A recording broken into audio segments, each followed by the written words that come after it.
All right, guys, so the build out of the interior of my HiperLion Alibaba camper is about to begin. So if you want to see everything I'm going to do, I'm going to put in a floor. I'm going to do full built-in dual battery system, hardwired and installed, AC electrics, inverter, all kinds of stuff.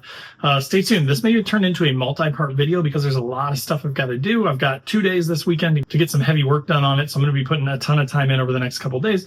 And I wanted to bring you guys along and just sort of show you how I build this thing out. I've probably watched about 20, 25 videos in the last week, and I've got a ton of ideas. And I'm going to kind of throw some stuff at the wall and try some new things. So if you want to see some new, unique ideas or combinations of ideas, stay tuned because there's going to be a ton of interior build out ideas in this video. So let's get into building out the rear of my 2023 Frontier inside my HiperLion Canopy style camper.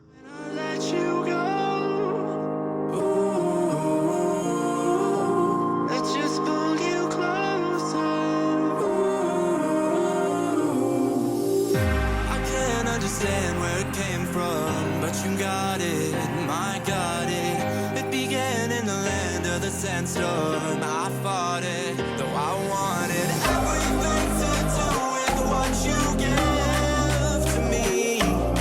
Loosening my grip. So the interior build outs project begins. I'm going with this 23 30 seconds 4x8 Radiata cabinet plywood, about 45 bucks a sheet, and I've got 2 of them. So we are going to use this to build our floor, and then also the assemblies that will go up the side. I'll talk more about that when we get into it, but this is what I got.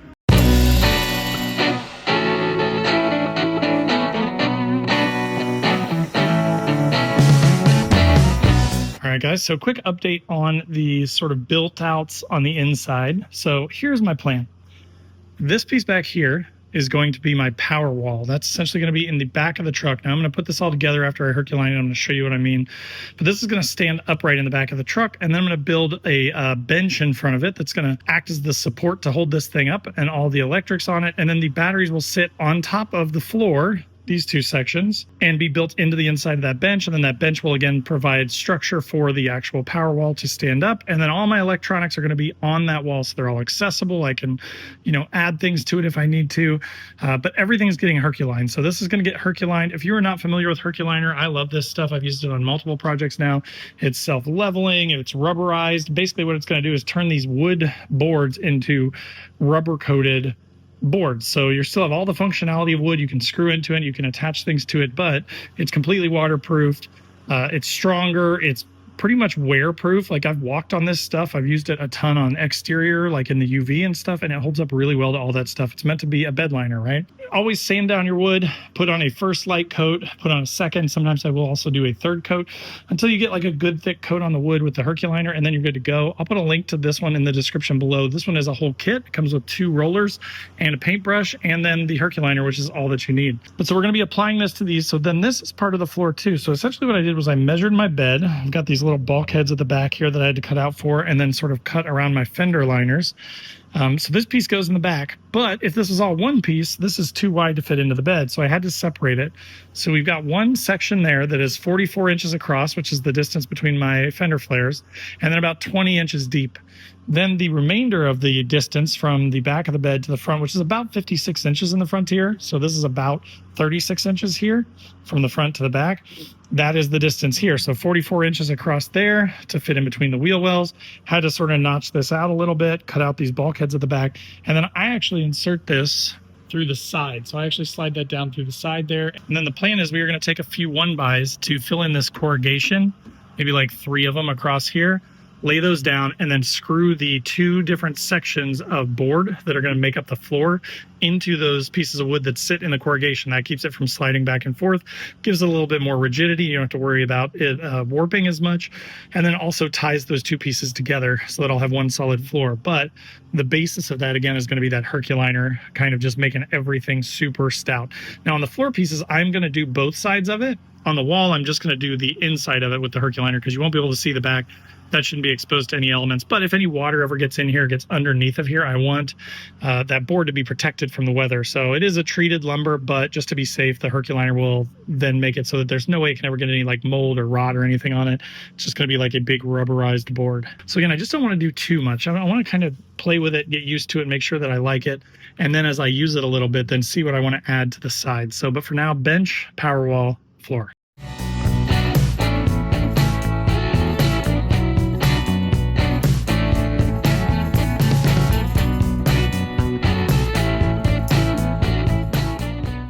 right, so I've got the floor sorted.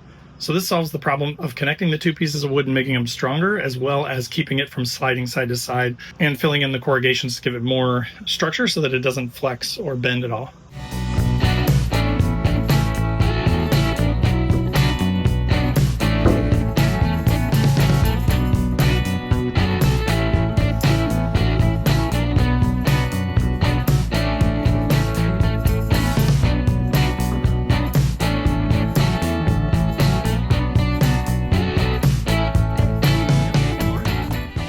Next up, we are going to work on sealing this tailgate. I know that a lot of trucks have a pretty good size gap between their tailgate and the bed of the truck, but on these D41 Frontiers, these new 3rd gen Frontiers, it's massive. Like, I mean, when I'm inside of it, you can see like half inch of space just between like the tailgate and the back. So it's really, really bad, which isn't a big deal, but what it means is I'm gonna have a bunch of dust coming in there. The only place that I've ever seen water come in is when the truck is parked like this at an angle down the driveway, and the water runs all the way down the top, and then it comes through the side of the tailgate and into the bed. So I wanna make sure that I keep all the water out, the dust out, all that stuff. So I bought this universal seal, and it's basically just a bunch of pieces of this with the self-adhesive on the back. So I did take some alcohol and just sort of wipe everything down. They do provide you in this kit, and I'll link it in the description below, but with about 6 different alcohol wipes. So these little one-time use alcohol wipes. So I'm going to use all of these and just give it one last sort of once over to make sure it's as clean as possible so the adhesive sticks for as long as possible. And then we're going to get this thing stuck in there. Now they do give you some actually pretty decent instructions that tell you like how to have the bulb facing on the tailgate. I basically kind of just plan to run it all the way down the side here and then all the way across this top, because my thinking is then that's going to make one, again, continuous seal, and it's also the easiest way to do it, and I can do it all as one continuous run. So that's kind of my plan, but we shall see how that goes. All right, guys, so I just want to kind of show you what I did here. I am by no means some sort of professional tailgate sealer, but I'm pretty happy with it. Before, I mean, just massive gaps, right? So they do give you like this bigger piece. So what I used that for was sealing up this top part. Just for reference, this is how much sealant I had left, how much seal I had left. And I literally did one run. So I cut the bigger piece in half and put it up here at the top of the tailgate, because with these Frontiers especially, there's like this big sort of faux front on it, and then it's hollow in here. So, you know, you've got this gap here, but then behind it, it opens up even more. So I did put the big piece up here. And then what I did was I basically linked this continuous run of smaller stuff down below, ran it around the catch for the tailgate, back behind the hinge, and then down all the way around. And I wiped this with the alcohol pads they provided before, you know, installing it. And then I followed all the way around the seal. Now these things surprisingly actually do seat pretty tight on the tailgate, like the bottom part of the tailgate. Also, I have this Billy Bars tailgate cover, so that also I think helps seal that gap a little bit. But so I ran this all the way across. Now there is like a cable that goes down through here, I'm guessing for like the rear camera and stuff like that. So I did have to kind of get a little bit higher over here, but again, this thing seats pretty good. What I'm trying to do is get this below the bottom of it to keep dust from coming up and sort of billowing up. And then on this side, same sort of approach, just kind of followed it up around that hinge and then connected it to that right there. Now it is, you know, I've seen people with this sealant, like this top part does kind of contact it a little bit. So you kind of just have to slam it a little bit. But, you know, in looking in there, I don't know if you can see that or not, but it's pretty sealed up. Next up, I'm going to be installing a new traction board mount from Fiery Red. I've got this Molly panel, which is actually kind of a challenge, but I'm going to walk you through it today. So again, today I'm going to show you how I'm mounting my short ones to the side, but let's get into installing the traction board mounts. All right, so I just started to work on these things. I wanted to have a little bit of an idea of what I was doing before I started to video for you guys. So what I'm doing is I'm putting sort of the arrow looking end, the pointy end out. So, you know, towards each end. And then what I did is just on my little, you know, tool stool here, I put this thing on the middle so that these can hang through, so that I can get them lined up. And then I've tightened down these bottom bolts, so now my bars are in the right spot to align with that. And then here is the other end. So again, same thing, right? We just got these sort of pre-widened so that I know exactly how wide these need to be. Now what I'm gonna do, I think, is measure from the middle to the middle of this. And then I'm gonna try and bolt these things to my Molly panel that width apart, right? For where these these bars are. I want those bars to be exactly the same width apart that they are right now. Once I get these mounted to the truck, I'm going to leave them a little bit loose, so if I have to wiggle them or move them a little bit, I can. Then I'm going to test fit the traction boards to it, and then I'm going to show you kind of the rest of it, how the rest of that works. But so let's work now to get these attached to the side of the MOLLE panel. So, but if you are installing the short guys, I want to go ahead and just do the measurement so that you've got that too, and it saves you that effort. So I'm literally going right from the middle here to the other end, and it's basically exactly 12 inches. So that's kind of nice that they thought about that and made this exactly 12 inches apart. So now all I have to do is mount these with these posts exactly 12 inches apart, and we should be in good shape to then get the boards thrown on. So before we get into it though, let's start by talking a little bit about what comes in the box. So you get these two brackets, right, that are adjustable and made for these, for their traction boards. And then these slots allow you some wiggle room, right? So you can move these back and forth horizontally. Then you also get these 4 hand screws. So these are what's going to go on the end once you put your traction boards on to hold them in place. You get these 4 spacers, which are going to allow you to tighten these down, but not have to tighten them down all the way, right? It's going to give you tension on the board by extending those bolts and reducing the amount of time that you have to spend screwing the hand turns down. Then you get a padlock, which is pretty cool, and they give you directions for that. And as you see, there's these little holes on the end here. Just pick any one of these. All 4 of them have the hole on them, and then you could put that padlock through and you could lock these things up so nobody can take them. Then you get 4 of these little threaded channel nuts. So you could put these in channel if you've got some sort of a bed rack or a roof rack or something that will allow these to slide down in it. Now in my case, it's a little bit weird because I'm going to be putting it on this sort of abnormal MOLLE panel on the side of my HiperLion camper. So what I'm going to do is I'm going to try and sort of snake those bolts back behind these holes and then use these holes for mounting if I can. So if that lines up with 12 inches, then that's what we're going to do. And then we're going to put the bolts down through those brackets, right, into the nuts that are going to be behind this. And that's how we're going to attach the brackets. And then once the brackets are attached, then again, you slide your traction boards on, put your hand cranks on, and you're done. So let's figure this out really quick and see how I can mount it. But if you have something with channel, then it's going to be a lot easier for you. So 12 inches is nice because it's easy. The only problem is I don't really have anything that lines up with 12 inches. So for me and mine, it seems that right here in the front of this L track and then this hole, that is almost exactly 12 inches. So that's probably what I'm going to have to do to get this to work. Something like this, and then use both these pieces of L track here to sort of center this and pull it up against it. All right, guys, so I am modifying my brackets a little bit. I'm going to explain why. So mine is a very unique sort of combo of L-track and then different sort of styles of MOLLE holes. These things fit just almost perfectly between the L-track if you cut off the end. So as you can see, I've smoothed out the end. I put it on a belt sander, sanded it down, used a 4.5-inch angle grinder to just cut the end little wings off, the little rounded parts. So I've cut those off, but just to prevent any sort of rust or anything like that, I'm going to hit it with some, flat black Rust Stop Rust-Oleum stuff just to touch them up. But then I'll show you this on the truck. This should fit right between the L track. So then if I ever want to attach something using the L track, it's not blocked by this and I should still be able to use it. Plus then it will also sit flush against the MOLLE instead of being like sort of up and elevated and resting on that L track. So I'm just going to hit this with the paint really quick. All right, we'll let that dry and then we'll get it on the truck. I'm going to go modify the other one while we're doing that. So one note on this is you do want to make sure that you've got your bolts in the right spot. So I did tighten these down all the way. I'm just leaving these on while I modify these brackets. And then I'm essentially just cutting off everything above the bolt. So that whole sort of wing part up there. To do that, I'm just literally clamping it in a little vise. It's not even really attached to my table. I just move it around. And I'm kind of holding it and hitting it with the 4.5-inch angle grinder to take this whole top part off.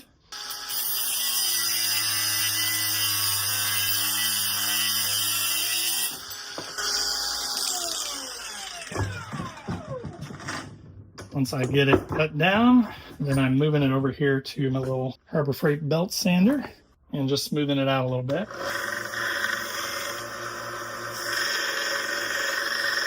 And we'll do the exact same thing to the other side, hit it with paint, and then we'll get them mounted. Okay, so as you can see with the modifications, now you shouldn't have to do this to yours, so I don't want to portray this as something you're going to probably have to do. You should not have to modify these. I'm just weird and I don't mind cutting stuff up to make it fit. But now that I've cut those ends off, as you can see, it fits perfectly right in between the L-track, so it's going totally flush. Another note is because of these holes on my molly panels here, the backing bolts for these posts sit down in those, so this sits totally flush. I just fished one of the channel brackets back behind there, and I got this to just catch it. Now I'm gonna get a screwdriver and hold that in place so it can't turn. And I'm gonna get this one turned in, and then we're gonna do the same thing down below it, and then we're gonna measure our 12 inches. We're gonna make sure that we're matched up with a hole, because I can move this because I'm in track. And then we're gonna make sure that we're exactly 12 inches apart. Then before we tighten everything down, we're gonna test fit it, just make sure that we're good, remeasure it again probably, then tighten everything down, then test fit it again, and then we'll be good. So let me get a screwdriver and put it on that so we can keep it from turning.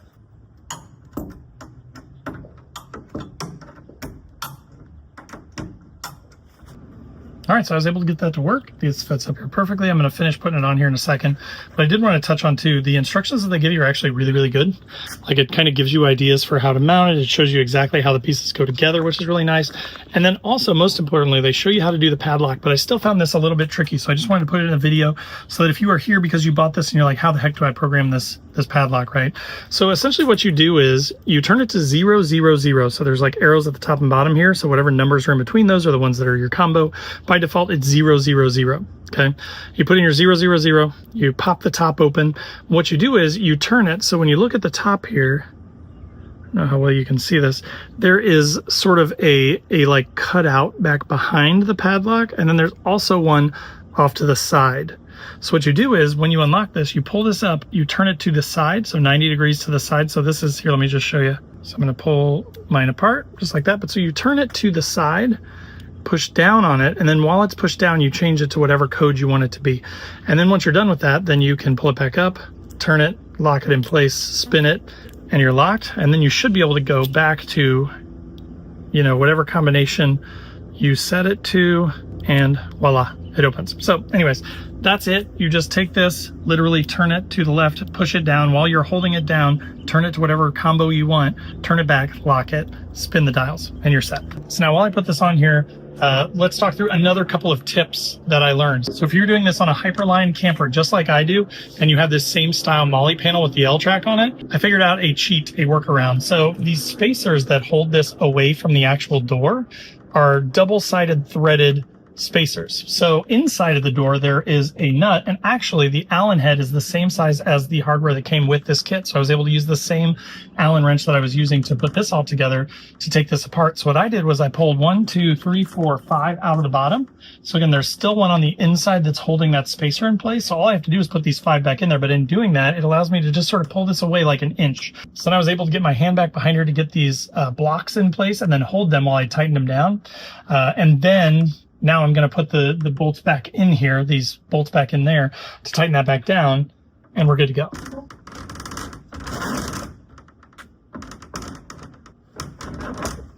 So once you've got your boards on, then you're going to want to put your spacers on each one of these through bolts. That just saves it so that you don't have to hand crank these things all the way down to get them tight, right? You don't have to go very far. So then you're putting these hand tightening sort of thumb screws, finger screws, whatever you want to call them, on here, and you're just tightening these down. But if you did want to lock them up, then you can just take your lock at this time, put it through any of these holes. So all these bolts have a hole in them. It doesn't really matter which one, because if you can't get one of them off, then you can't get the whole thing off, right? And then you're gonna put that on, put that up, spin your things, and you're locked. It's as easy as that. Now, just to show you too, I also have an axe and a shovel mounted on the inside of this.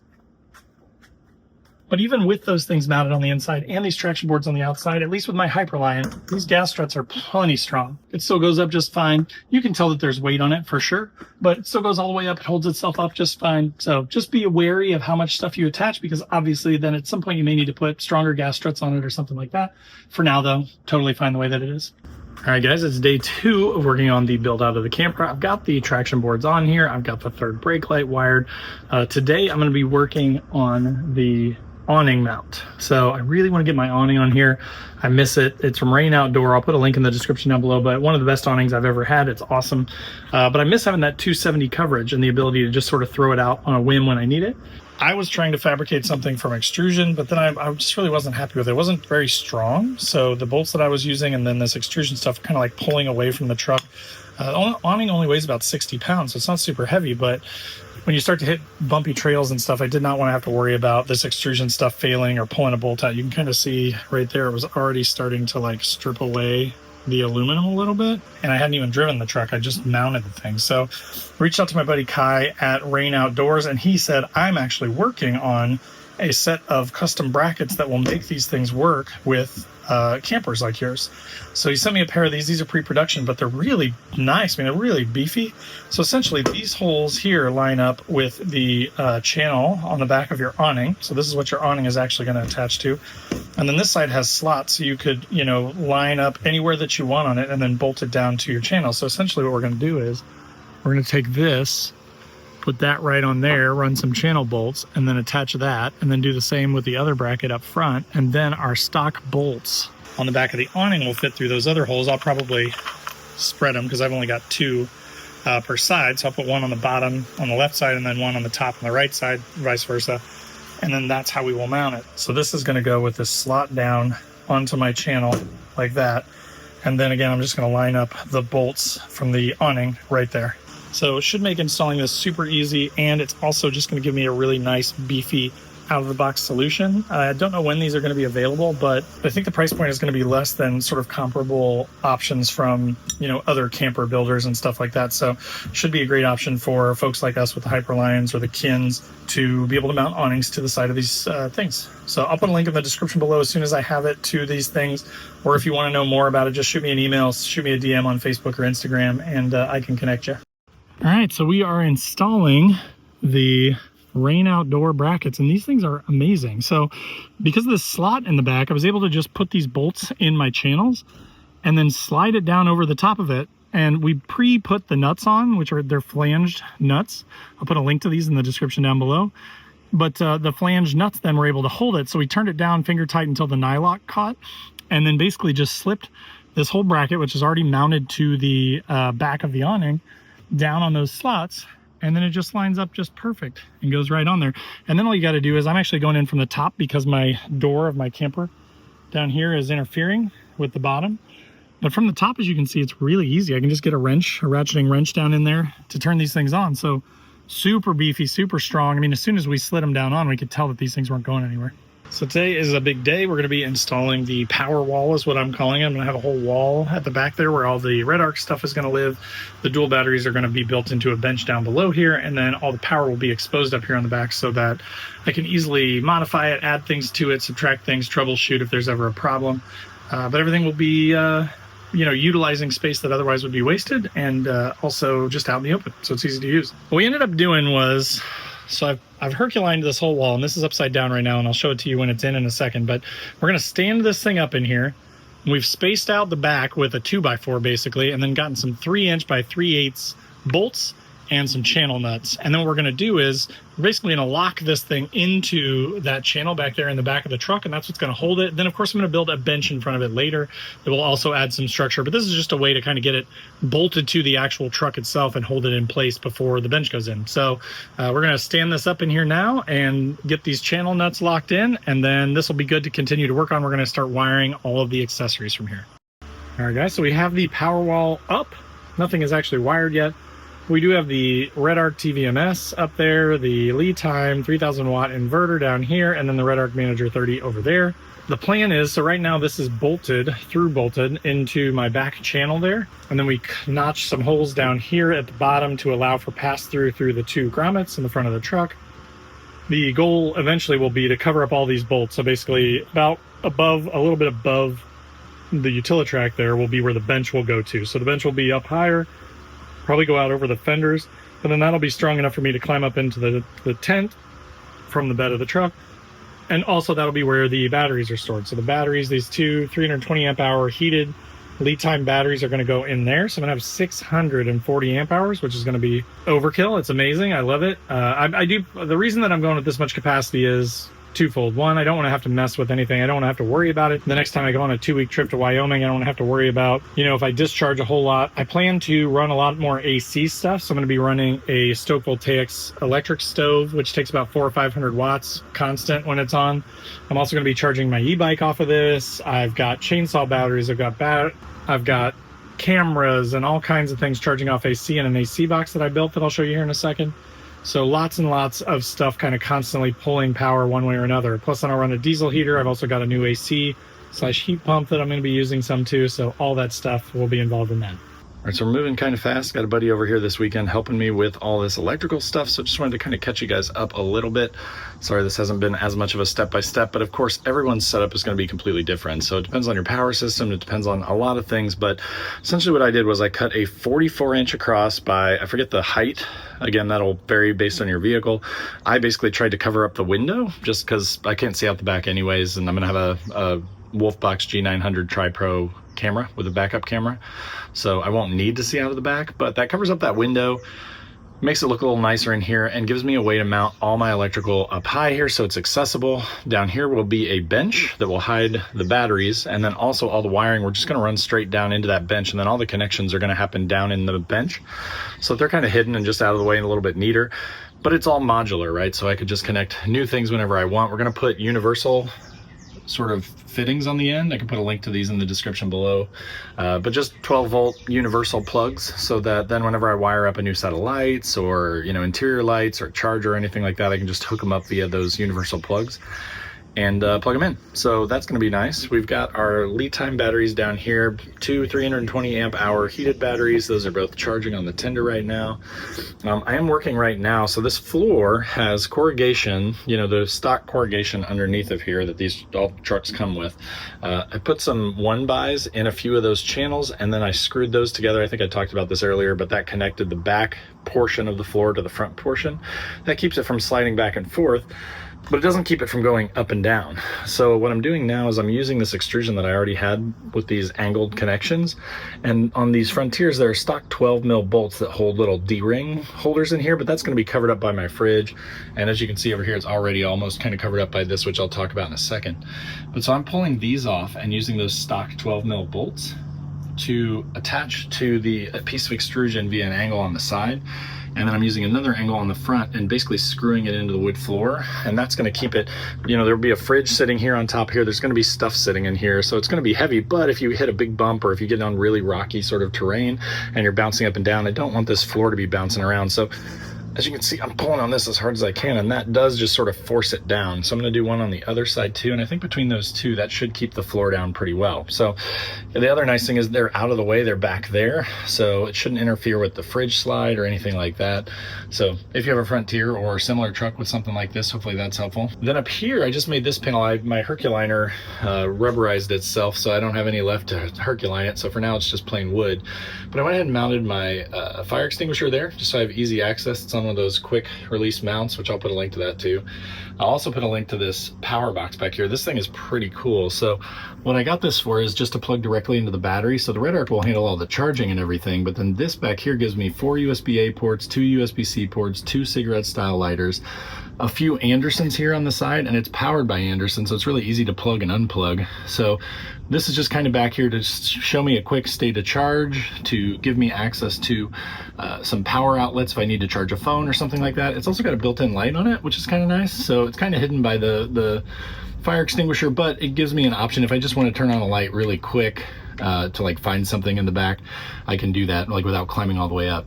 Then beside that is my remote control for the lead time inverter. So there is a cable, this sort of Cat 5 style cable, that's gonna run out of the side. And then we're gonna run all this cable up through this channel here and loom it and run it along to the back and then hide it in the box back there so that you can't see it. And then of course that cable will run up and into the lead time inverter, but then that will give me the ability, if I wanna, you know, just come to the back of the truck and push that button, I can remotely turn on the inverter without climbing all the way up into the truck and start charging stuff.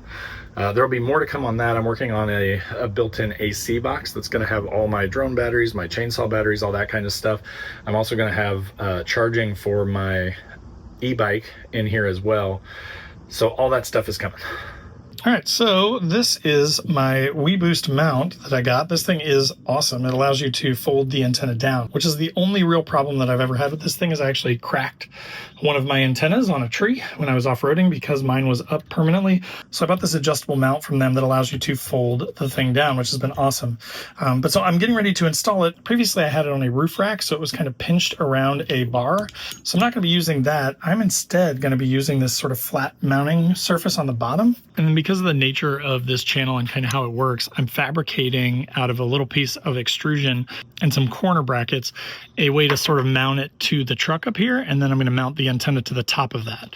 So this will actually sit on the channel, and then this antenna will sit on top of it just like that and be bolted down via channel nuts and bolts. And then I can again fold this thing down when I'm not using it, or then I can pop it up when I'm ready to turn the weBoost on and amplify my signal.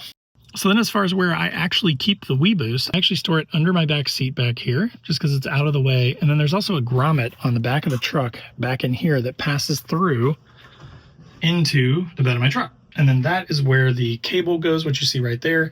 And then I'm just going to attach that cable to the antenna. And again, once I get it mounted up here, then we will be all good. But for those of you that aren't familiar with what a weBoost is, this is essentially an amplifier for cell signal.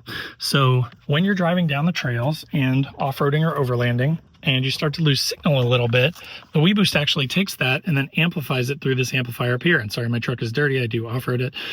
But so then this is the actual output. So this goes under my seat, back to that weBoost unit, the actual amplifier itself. And then when that thing is amplifying the signal, it's actually pushing it out through this. And my cell phone sits right here on this charging mat usually, or is right here in the cab. This thing will run multiple devices. It amplifies that signal for you, for your friends. I've had people come up and sort of stick their phones in through the windows to use the cell signal off of the thing, and it's just awesome.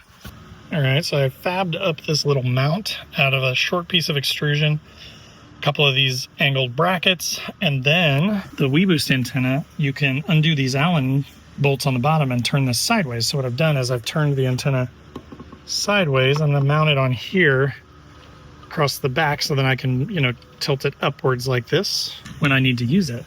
But I'm going to repurpose, there's this piece of rubber that came with the old mount. I'm just going to kind of slide that in between there just to keep it from vibrating. I don't want it to be rattling away back here. So I'm just going to put that in there and then sandwich it in between the mount and the extrusion piece. And then that should keep it from moving. I may cut this down a little bit just to make it the right size. But then we'll be mounted. And then I may be drilling just a little hole right through the camper right here. Not 100% sure how I'm going to do it yet. But then just run that cord through there into the inside of the bed where the rest of the cord is so that I can hook it up to the weBoost and then just seal that up. So this is all attached on here. And just to be super safe, put a little piece of foam back there so that because this thing's on a spring, it's going to move a little bit, but that way it won't smack up against the tent and risk breaking the antenna. May also use some sort of like eye bolts in here and then just put a strap around this just to hold it. That's another option. All right, so to finish up the install, as you see, I've run the cable down through here. And then basically what I did was I RTV'd it in via a hole that I drilled right there. And that runs back through the back, down through my cable management over here to the side. And then I just used a bunch of electric clips to run it all the way down there. But then that all goes into the red arc here. And then that first connection that's actually hooked up is the weBoost right now. So using my red arc up front, I can literally turn the weBoost on with the push of a button and start to get signal. Now, of course, I want to pop up my antenna before I do that. But when I go on a trip, I can easily pop up the antenna and flip that switch on the red arc and I'm good to go. All right, guys, so I wanted to get you a quick update on the camper, walk you around it. Kind of unrelated to it, but I did go ahead and install, I got this bull bar antenna from Midland that I got put on there. And then I also upgraded from my old 275 to a 575. So 50 watt radio instead of 15. So a lot more power in here now. And, but otherwise pretty much the same functionality. Like all your display and stuff is on the handheld, which I like. I reused my magnetic mount. So nothing really had to change. And the way that Midland makes these things, it's just so easy. I actually found in the Frontier back here, there is a 15 amp empty fuse. So I wired the positive into a add a fuse in here, and then I grounded out. There's a body ground over here that I grounded it to. Literally ran that underneath of here and then up through the center console and then right there to the unit, and that thing's in. I mean, that's all it took. And then of course had to run the antenna up through the engine bay and then through the grommet over there behind the brake pedal. But now the 575 is in here, so we've got that going for us. Then over here, I've got my Set Power RF20, which has been expanded with the taller lid to a 30-quart fridge. That's on a DT45 slide, so this slide is not actually the right size for this, but I had it laying around, so I'm just using it. But with this extra space that's on here, I plan to put like my utensils and a bunch of other things on here that are related to cooking, so that I'll have all of that when I need it. I can pull this out. It just comes straight out. And then I get full access to the refrigerator and everything. And then again, to have all the rest of my like utensils, cooking stuff, that sort of stuff will be along this slide, so I can access it when I'm using the fridge, which is when I'll be using the utensils. So that is attached down to the floor there with some fancy washers that I made myself by cutting up some sheet metal. It's not installed and wired yet, but the wire for it is actually right back there. So I just need to run it over and then make sure that I've got expandability so that I can pull it out. All right, guys, so got a lot of work done on the camper this weekend. So just view this as like an update video. So hopefully that's interesting for you. Hopefully it's helpful, but I just wanted to show you kind of how far I've gotten to date and give you an idea of where I'm going with it. I have greatly dialed back my expectations and kind of my goals and targets for this thing, because I just want to kind of get out camping. You know, I don't want to spend so much time building it. It's been like 3-4 weekends of this, doing 8-10 hours a day. I just don't want to go too nuts, and I'm very ADHD, so I bounce all over the place. I start one thing and then do another. So if you're like that, post up in the comments and let me know. But yeah, I just want to kind of walk you through this really quick and show you where it's at, because I'm pretty excited about it. I'm proud of a few of these things. They're kind of janky, but that's kind of my MO. I'm a budget guy. I like to do it myself in a lot of cases and just kind of build my own stuff. All right, so that will do it for this quick sort of update video on the truck. Just wanted to kind of catch you guys up on where I am. New things are already starting to go on since I recorded this video, so there will definitely be more updates on this if you're interested in learning more about how to DIY a lot of this stuff, how to build out the interior of your camper. Updates on the camper itself. I'm starting to notice some things that are not problematic, but are, you know, learning points for me on the camper. Things like how it seals down when you close it, some tips and tricks for that. Some modifications that I'm making to it to just make things a little bit more comfortable. There'll definitely be more to come. So if you're not subscribed to the channel, make sure to click that subscribe button, click the bell to be notified when new videos drop, because there's a ton of Alibaba camper content coming in the future. As always, there will be links to all my social channels down below, so definitely check those out if you want to hang out and join the conversation elsewhere. There's also a link to my website where I've got funny overlanding camping themed patches and stickers, things like "Don't burn your wiener" and "It's a hot dog," or "I hate people so I camp." So if you want that stuff for your rig, definitely check those out. Also below this video is a join button, which is just sort of a passive way to support the channel, and it gets you early access to the videos and some other perks. But if you want to be more involved with all things overlanding, there's also a link to my Patreon page. And on the Patreon, we have a 24/7 Discord where we all kind of chat and share memes and talk about our rigs and gear. We also do a once-a-month Zoom call, and we're getting together a couple times a year. We're getting ready this fall to go to the Ozarks for a trip, and it's going to be a ton of fun. So if that sounds good, check out the Patreon. $5 and up gets you access to all those features I just talked about. And then last but not least, there's a link to the Newbie Overlanders Facebook group. This group is totally free to join. Over 32,000 people at the time that I'm recording this video, so definitely consider checking that out if you're tired of the bullying and all the self-promotion in the other big groups. We'd love to have you in Newbie Overlanders. But again, I hope that this was interesting, that this was helpful for you. Make sure to subscribe, and we'll see you next time.